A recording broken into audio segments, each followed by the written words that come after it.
નજીકના ભવિષ્યમાં પુરુષોત્તમ માસ શરૂ થાય છે તો ઘણા બધા લોકો આખા મહિનાનું વ્રત કરે છે। તો આજ તમારી સાથે ફરાળી સુખડીની રેસીપી શેર થશે, જે દરરોજનો માત્ર એક ટુકડો ખાશો નહીં તો આખા દિવસ માટે એનર્જી રહેશે અને ભૂખ પણ નહીં લાગે અને તમારું વ્રત પણ થઈ જશે।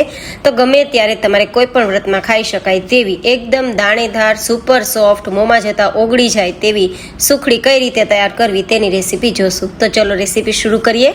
તો જેમના માટે ઓફકોર્સ આપણે ફરાળી સુખડી તૈયાર કરીએ છીએ તો લેશું રાજીગરાનો લોટ, લગભગ 2 કપ જેટલો। રાજીગરો છે તે પાચન માટે ખૂબ જ બેસ્ટ કામ કરે છે અને તેમાં ફાઇબર રીચ પ્રોપર્ટીઝ હોય છે, તો લાંબા સમય સુધી ભૂખ પણ નથી લાગતી અને એનર્જી તો આપે જ છે। તો હવે તેને આપણે શેકવા માટે જેટલો લોટ છે તેનું અડધાનું અડધું એટલે કે 2 કપ લોટની સામે અડધા કપ જેટલું જ ઘી લેવાનું છે અને પછી તેને આપણે ધીમા ગેસની ફ્લેમ પર સતત ચલાવવાનું છે અને શેકવાનું છે જ્યાં સુધી આપણો લોટ છે તે સરસ મજાનો ગોલ્ડન કલર પર ના આવી જાય ત્યાં સુધી। જેમ જેમ શેકતા જશું તેમ તેમ તે લિક્વિડ ફોર્મમાં આવી જશે અને એકદમ પાતળું, એકદમ કહેવાય ને કે એકદમ ઢીલું થઈ જશે।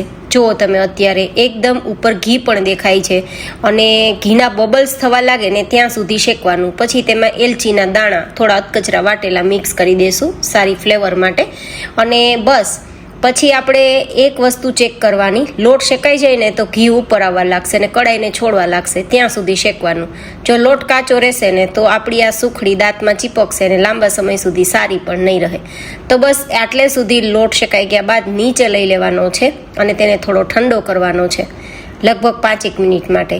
5 મિનિટ પછી આપણે તેમાં મીઠાશ માટે અડધા કપ જેટલો ગોળ મિક્સ કરીશું, વધારે નહીં તો સુખડી થોડી મીઠી થઈ જશે અને પછી આ રીતે આપણે ચલાવી દઈશું। ગોળ છે ને તે આયરનનો સોર્સ છે, તો વ્રતમાં ઘણીવાર આપણે ભૂખ્યા રહીએ ને તો લોહી ઘટવાના સંભાવના વધી જાય છે। તો આ રીતે આપણે સુખડી બનાવીને ખાશું ને તો લોહી પણ નહીં ઘટે અને પરિણામે નબળાઈ પણ નહીં આવે।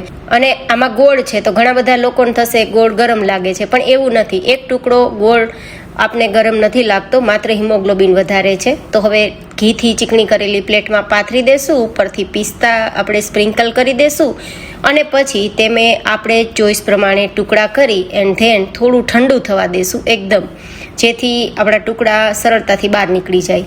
તો ઠંડુ થઈ ગયા બાદ એરટાઇટ ડબ્બામાં ભરી અને તમે 1 મહિના સુધી ખાઈ શકો છો। વિડીયો પસંદ આવ્યો હોય તો વિડીયોને લાઇક કરજો, ચેનલને સબસ્ક્રાઈબ કરજો।